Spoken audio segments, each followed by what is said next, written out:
Welcome to the SImple Sophisticate podcast, where intelligent living is paired with signature style. I'm your host, Shannon Ables. And whether you're listening on your commute, exercising, working in the garden, or sitting down with a hot cup of tea or a cafe au lait, thank you for tuning in. Let's get started.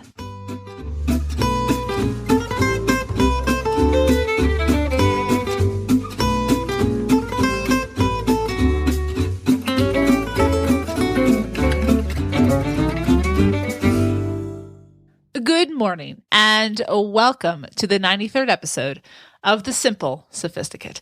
I hope you are enjoying March. I hope it has kicked off well for you and you're looking ahead to the upcoming spring if you're in the Northern Hemisphere, or the upcoming fall, a lovely season for my Southern Hemisphere listeners. Many of you in Australia, hello, down under. How are you doing? Hope you're well.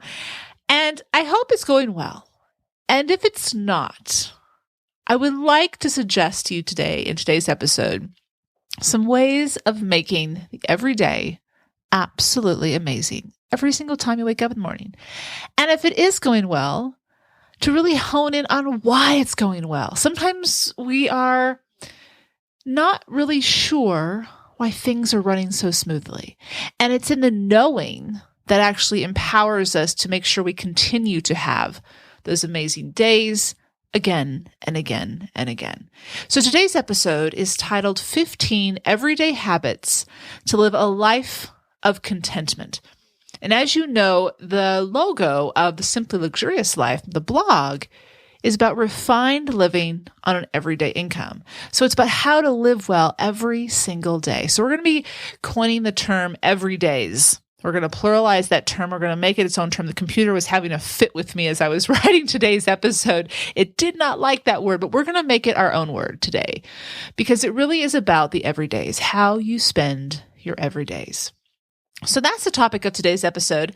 But before I dive into those 15 habits, today's Petit Plaisir is something that is just an element to enhance the everyday habits or rituals that you enjoy in the morning, in the evening, maybe in the afternoon. And it's a very inexpensive thing to include. And I'll show you how I use it in my life, and I'll give you the means to access it should you want to include it in yours. So stay tuned at the end of today's episode when I'll share with you what I'm talking about. But now back to today's episode. I want to start with a quote that I heard yesterday morning on CBS Sunday Morning, one of my favorite weekend news programs. And they were interviewing the singer Meghan Trainor. And as you may know, if you follow music, she won for Best New Artist of the Year this year at the Grammys. And the quote is speaking about Meghan by the journalist.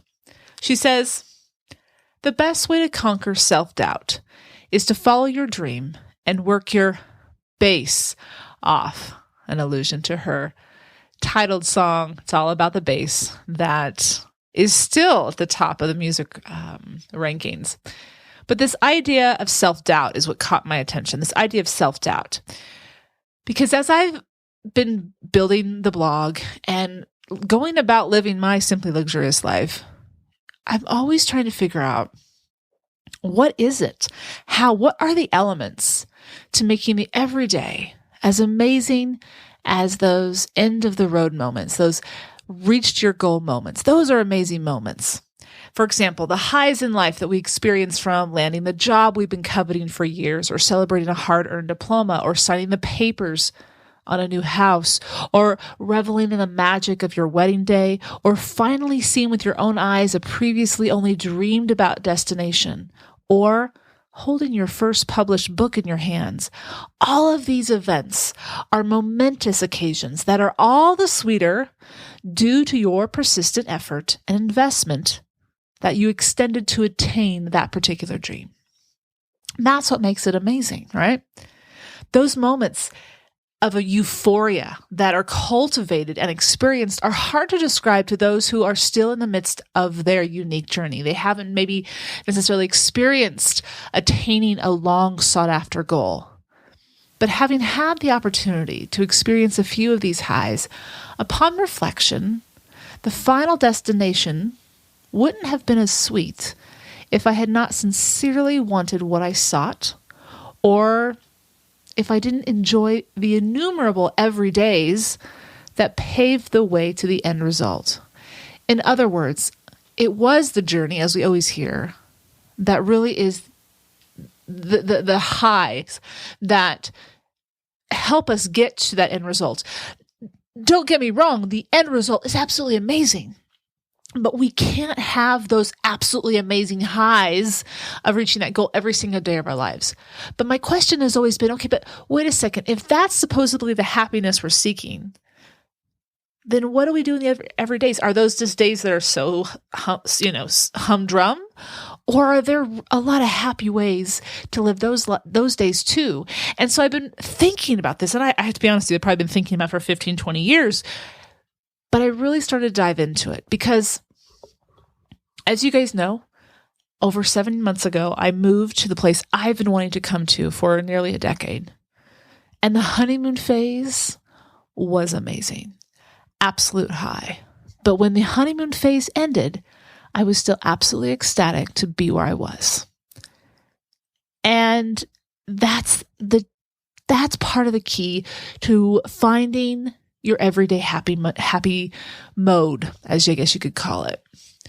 And so while we subconsciously know that logistically we can't experience those highs every single day, we can't be in the honeymoon phase all the time, we sometimes, for whatever reason, seem to expect that if we aren't experiencing that ecstatic high, something must be wrong.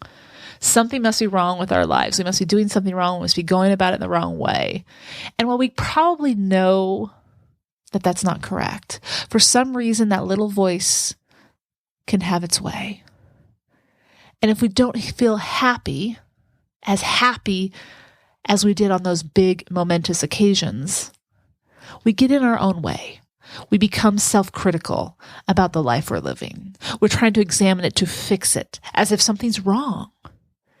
Such behavior may sound absurd to hear, but the proof is kind of in the pudding. And what I mean by that is our self-help industry in the United States alone makes more than $10 million a year, billion with a B.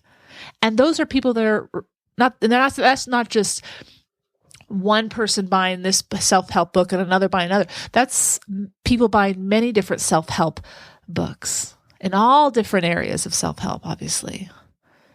Clearly, a lot of us assume that we need to fix something.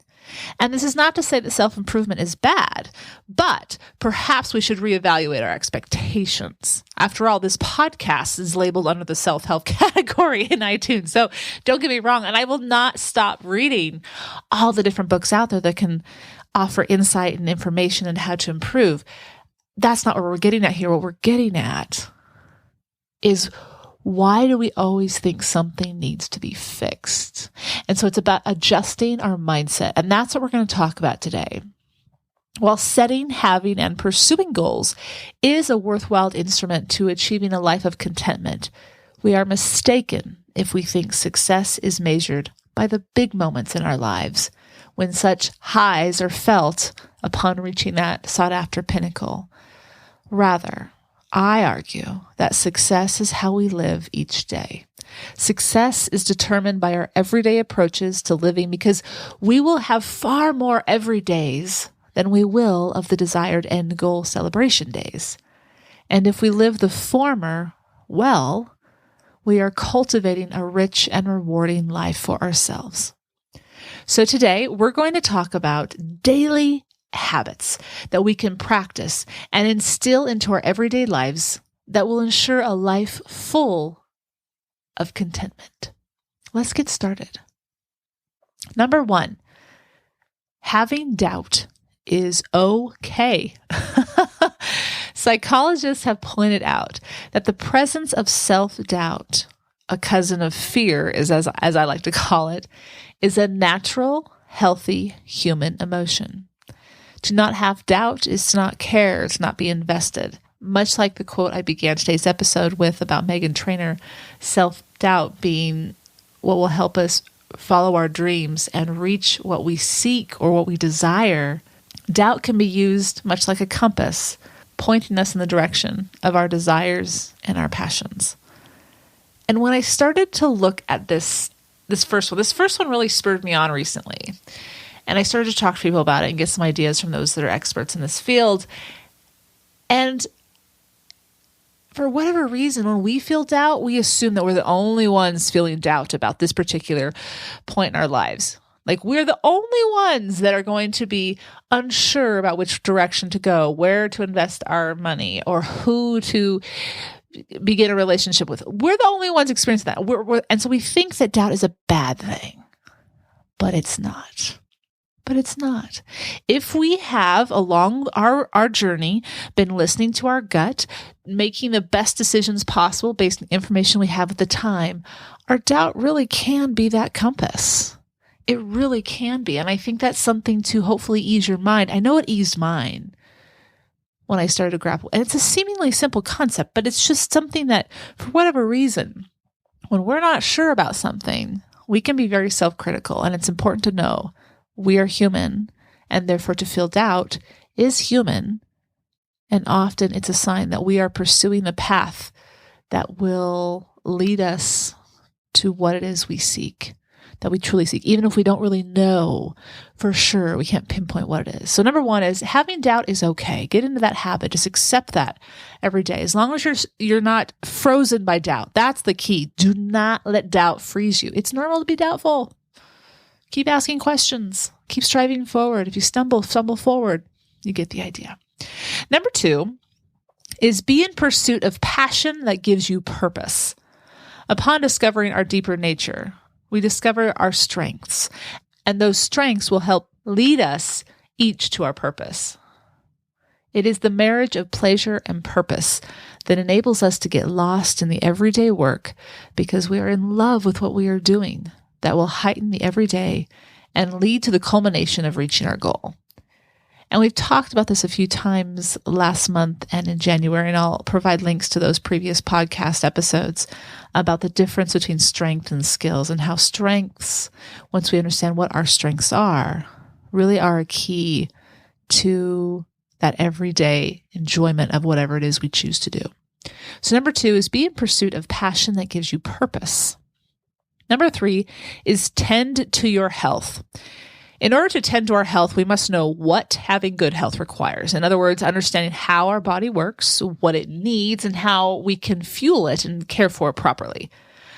Having read the book, How Not to Die, I know that sounds morbid, but it is a fantastic book. In fact, when I posted a picture of it on my Instagram feed, many of the readers pointed out they were either curious about the book or had read it and highly recommended it, and now I know why. It is a wealthy resource cataloging every illness, ailment, and question you might have about how to reduce the chance of acquiring any particular cancer, eliminating the risk of heart disease, and the list goes on and on. You can quickly determine what to eat, how much to exercise, and how it all plays a helping hand in improving your overall health. So it's based on studies and science and all sorts of things, but you can look just specifically at whatever one particular health concern you have and go right to that. It's, like I said, it is very much a resource guide, and I highly recommend you pick it up. I know I picked it up and went right to a few things I was curious about. And it was refreshing, but also a reminder of what to keep eating, what to keep doing, what to let go of, what to be more moderate on. And so I'll provide a link to it on today's show notes. The book is titled How to Not Die by Dr. Michael Greger. So anyway, I'll provide a link on today's show notes if you're curious about that. But the whole idea is every day be thinking, okay, what am I putting into my body? How am I helping myself out? And everything's in moderation. We can always go overboard, but the idea is just to be conscious and to making the right decisions that will ultimately help us live our best life. Number 4 is to nurture cherished relationships. The importance of a healthy social network is crucial for enjoying the everydays and for weathering the unexpected bumps along the way. The network is multifaceted as it begins with the relationship we have with ourselves, which we will talk about next in number 5. But nurturing our friendships and romantic partnerships with little thoughtful gestures, or how we speak or what we say, or how we prioritize and celebrate throughout the year, adds up to a strong web of love and support. And that comes with the everyday things, not just the big birthday celebration, not just the anniversary celebration. It's the little everyday thoughtful gestures. And they don't have to be over the top. It really is, how do you treat people? How are you behaving around them? How do you engage with them? So number 4 is nurture cherished relationships. And number 5 is, as I said, talking about you. Take care of you. Perhaps this one should have preceded number 4, because much like the oxygen mask analogy, we must take care of ourselves, listen to what we need, and heed our mind and body's request before we can give our time and selves to others that we love. As much as routines are helpful, sometimes we need a break or a day to rejuvenate at a time when we could not have predicted or planned for it. We need to listen to these callings and grant ourselves the time to step back without wandering into the dark druthers of guilt. If you are in tune with your body, if you are in tune with you, you will know what you need to do. Trust that. Trust that. So number 5 is take care of you. Number 6 is quality thoughts. Every day, be aware of your thoughts. Be conscious. Much like a well-kept home. If you have too many chairs, too many clothes, too many anything, it can lead to clutter and thus leave you with a home that is no longer a sanctuary, but rather a hazard to your peace of mind. We must eliminate the trash. We must condense the unnecessary that is not beneficial. And we must curate a home that feeds us well, restores us, and returns us to our best selves. The same is true for our mind. We must toss the trash immediately. We must not gobble up more and more worries and thoughts that will hold us back, but instead be selective and particular about what we choose to think about and engage in. When we become the master of our minds, much like becoming the master of our domain, we establish a solid platform, a foundation, if you will, that will allow us to springboard successfully wherever we wish to go. So number 6 is have quality thoughts. Number 7 is just give. Give how you can and when you can. Altruism and generosity without the expectation of something in return is a magnificent act to practice. The key is to know your boundaries and your limitations. Don't let others set those for you. You know what you can do. You know how much money you can invest. You know how much time you can give. You know how much energy you have to expend. Give when you can, to the point where you are still able to live your life well. So it is a balance. But as you probably know, when you give, it's an amazing feeling. And it's not necessarily about someone knowing you have given. It's just knowing that you've done something beyond yourself and what you can offer. I think that's huge. When you have gifts within you to share, that's exciting that you're able to do that, to know you're able to do that. So number 7 is to give. Number 8 is to sleep well. A key component to living healthy is experiencing a deep, full sleep each night. It is crucial for our overall everyday contentment. As I discussed last year, I'll include a show note, a link to this particular post. Creating an evening ritual that indicates to your mind that you are unwinding is a wonderful way to look forward to going to sleep at what may seem like a bit too early of an hour, especially if you have to get up early most mornings. There are so many benefits to getting a good night's sleep, and I'll provide a link to that particular post that has a list of all the benefits of a good, restful night's sleep. So number 8 is sleep well. All right, we have 7 more everyday habits to get to, but I'm going to give you a 1-minute break, and I will see you on the other side.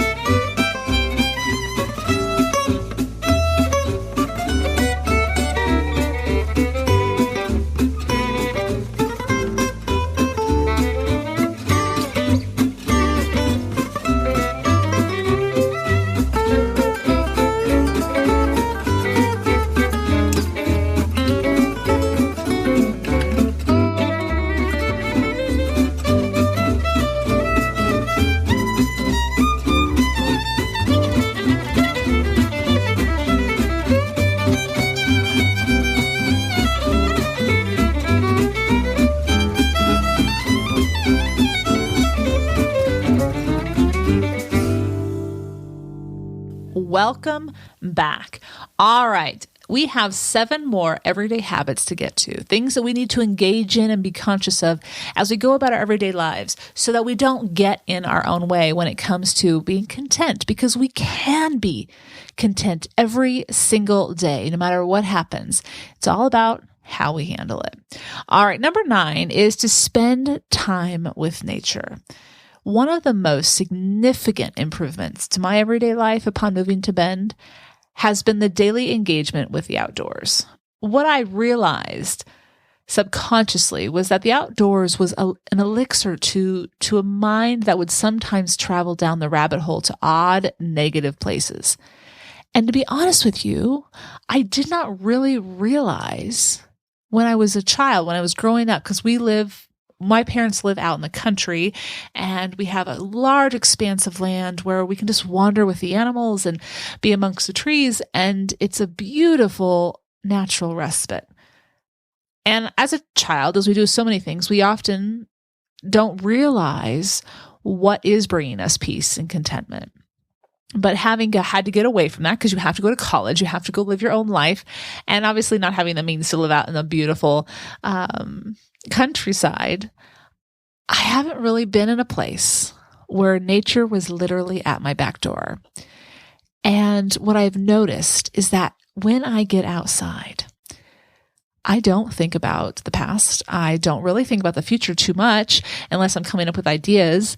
I am fully present and just in awe and enjoying and letting my mind stay right there.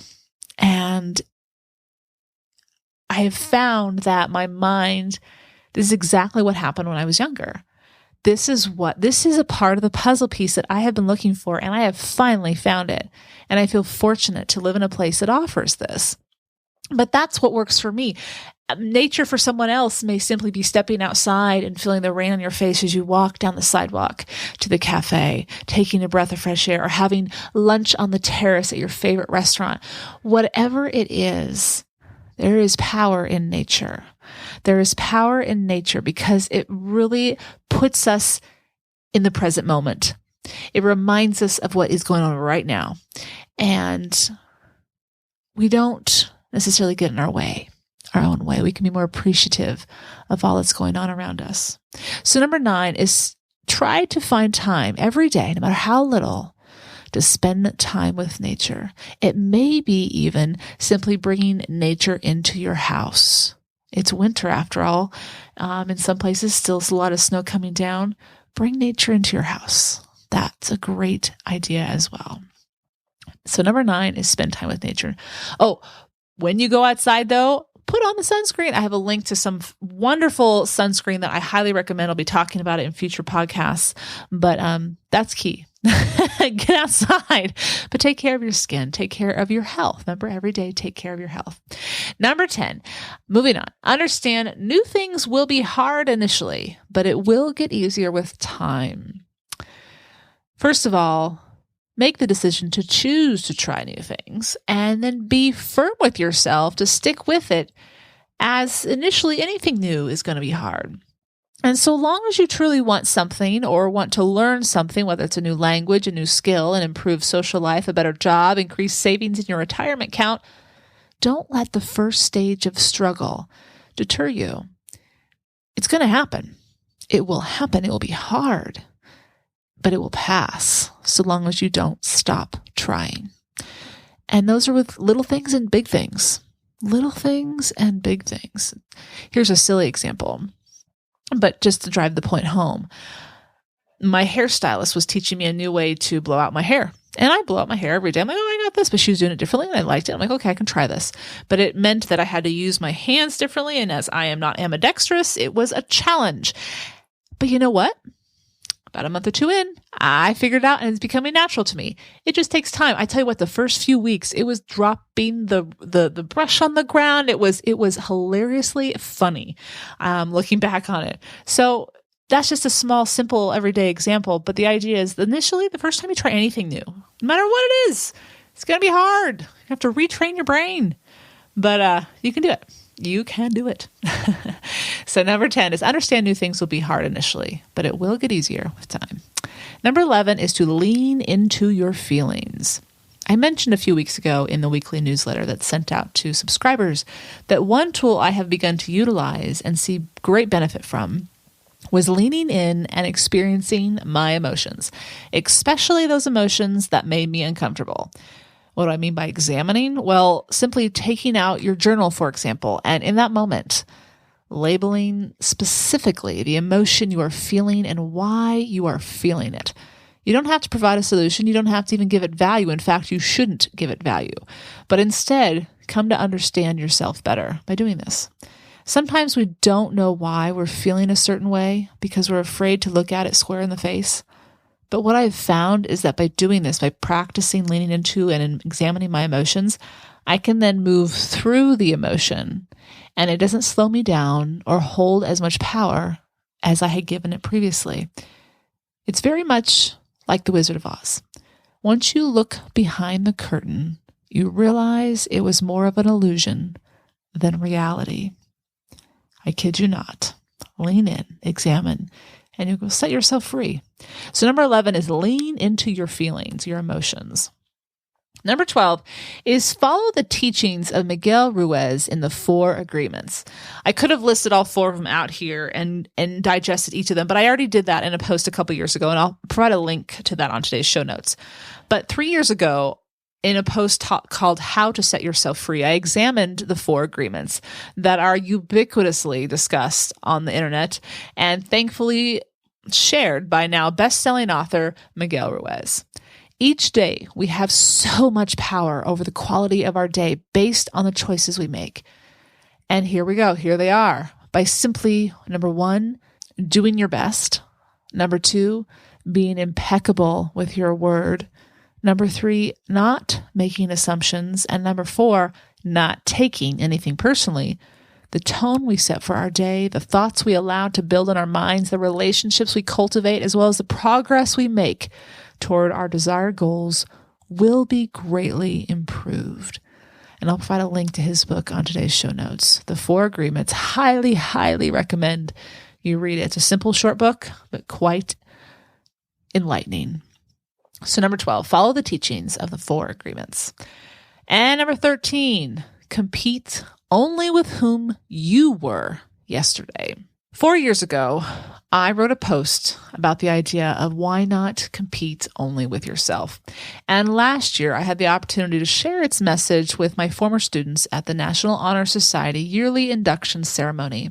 And while it is a lesson that is worthwhile for teenagers, it is an equally valuable reminder in our everyday lives, no matter what our ages are. With the vast amount of reality television shows depicting grand lives and expenses, as well as incessant competition with sports and competitions in the arts with award shows, it might seem to an outsider that winning is the ultimate feat to accomplish, when in reality, we will find peace with our everydays when we know we did or were a little bit better than we were yesterday. And guess who will be the judge of that? Only you. Only you will know. There will not be a roaring crowd standing in ovation when you limit your negative thinking or skyrocketing ratings when the comments you share with others are positive and insightful rather than negative and critical. No one will know but you. And that is why you must find peace with who you are. You must become self-actualized, and that will be a tremendous success that you can revel in and practice each and every day. I'm going to provide a link to the post that I wrote a handful of years ago about not competing with yourself, but I'm also going to share with you the podcast from last year about how to become self-actualized and what it really means. It comes from Maslow's hierarchy of needs. That's the top of the triangle, but it's worth understanding when it comes to living an every day that is full of contentment. So I'll provide a link to that on today's show notes under number 13. All right, so number 13 is compete only with whom you were yesterday. Number 14, remain curious. The curiosity you have within you is in many ways the mentor trying to lead you along a path that will excite not only your mind, but your inner being. It will lead you to discover your deeper nature if you haven't already tapped into that. The key is to not let your curiosity be squelched because it may be at times at odds with those around you or the community you live in. Who cares? So long as you aren't harming anyone or anything, you can only be helping yourself and potentially others with what you discover. Have fun, be a kid again, and lose all track of time. So number 14, remain curious. Last but not least, number 15, invest in a way of life rather than things. Yes, we need a roof over our heads.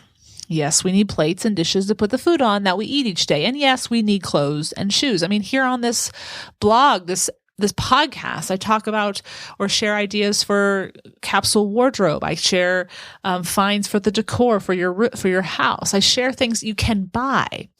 But much like the exhilarating high that is experienced once in a great while with life's grand moments that we strive for after sometimes years of dedication, the shine and the newness of the new pair of Manolos will wear off as well. The key is to know why you are buying what you're buying. Is there a function? Is there a purpose? And not just, I feel bad today. I think we are all aware that emotional buying is not a good thing. It's sometimes hard to stop it, but simply to be aware of it is going to help solve that problem. The purchases that are thoughtfully planned and considered will not leave you with regret, but instead a happy, everyday life. Because the budget will stay on track, your life will be more enjoyable, and it will enhance the overall quality of your life. For example, a bouquet of flowers to begin the week.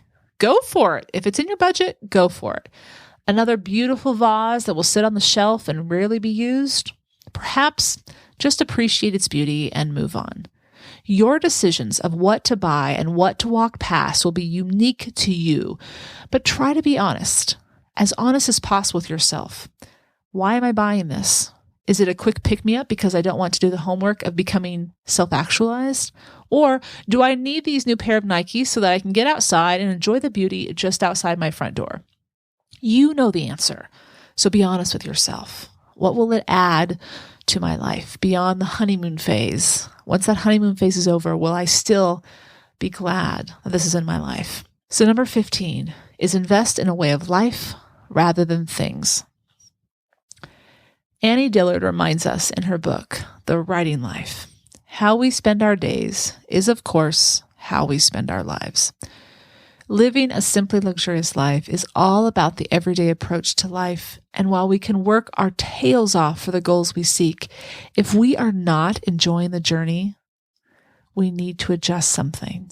Now, I'm not saying you're going to enjoy every moment of the journey. There's going to be some obstacles. You're going to have to solve problems. You're going to have to navigate things. You're going to get setbacks. But it's all about your approach. It's all about your approach and understanding.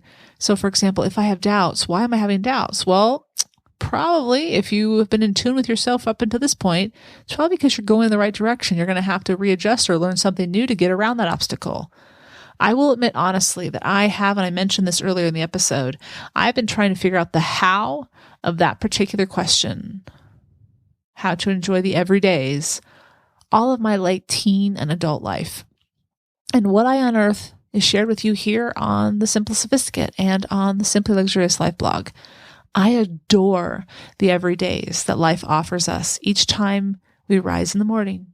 I also know that each day will not be glorious and memorable, as we seem to expect them to be, because that is what the media reveals to keep us intrigued, to keep us hooked. But what if it could be? What if it's all about how we choose to live the everydays and what our expectations are? If my experience so far has taught me anything, it is my assumptions of what should be that have led me astray. Back to the discussion of doubt. We must have a mastery of the uncomfortable emotions to master life itself. And the funny thing with labeling emotions is sometimes we misunderstand what life is trying to reveal to us. Follow your doubts, dive deep, and perhaps your doubts are telling you what is worth pursuing. And if that is the case, you are traveling down the right road. So keep rolling on. I hope you've enjoyed today's episode. I know it has been a huge relief to me to really nail down what to do every day. As I am someone who's very list oriented, this is helpful to me. And I know it's not a specific what to do list because everyone's going to do this differently. Everyone has different lives. But I think to just know how to combat those emotions that we're not comfortable with, how to combat those days that it's just not going real well. Well, what can we do? What do we have control over? And when we understand and recognize that, I think we'll see a vast improvement in every single day of our life, whether we are celebrating or not. It will be an enjoyment to live our days. We'll be thankful that we have the opportunity to do so. I'll provide a list of all the show note links that I mentioned to the books, to the past posts. The link is thesimplyluxuriouslife.com/podcast93 if you're interested in any of that. And now I have a simple little accessory in my life that I think you might enjoy in this week's Petit Plaisir. Stay tuned. I'll be back in just a few.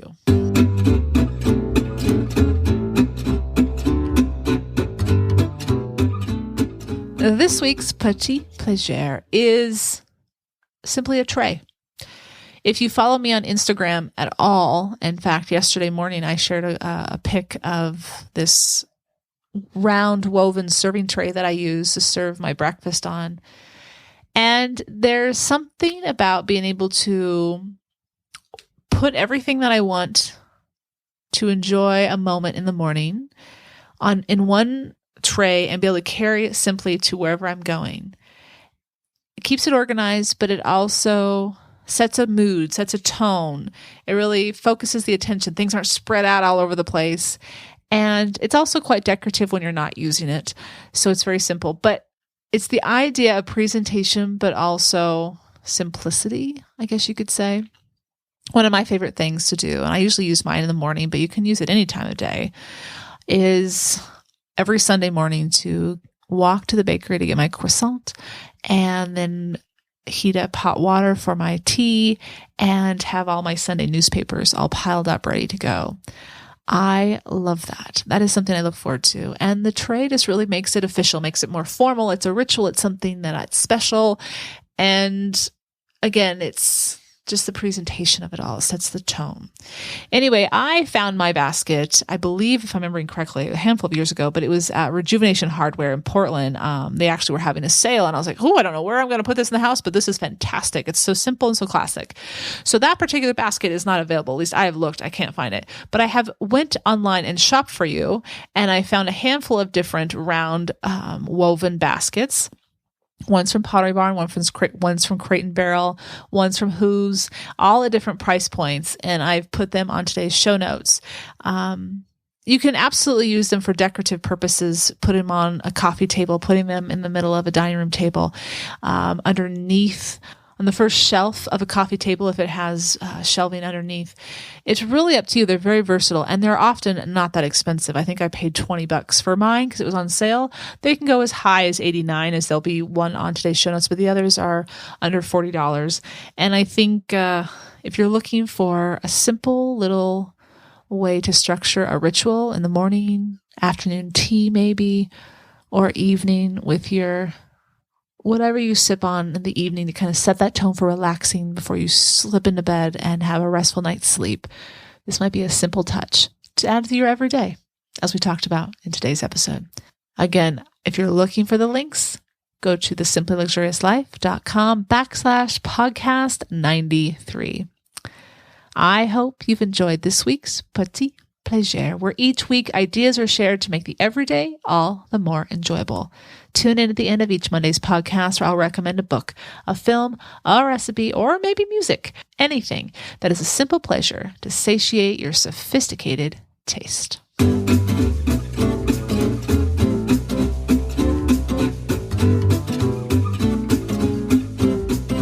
Thank you for tuning in to the SImple Sophisticate podcast, where intelligent living is paired with signature style. For more ideas and inspiration throughout the week, stop by the blog, thesimplyluxuriouslife.com, or pick up the book, Choosing the Simply Luxurious Life, A Modern Woman's Guide. Until next Monday, I'm your host, Shannon Ables. Bonjour!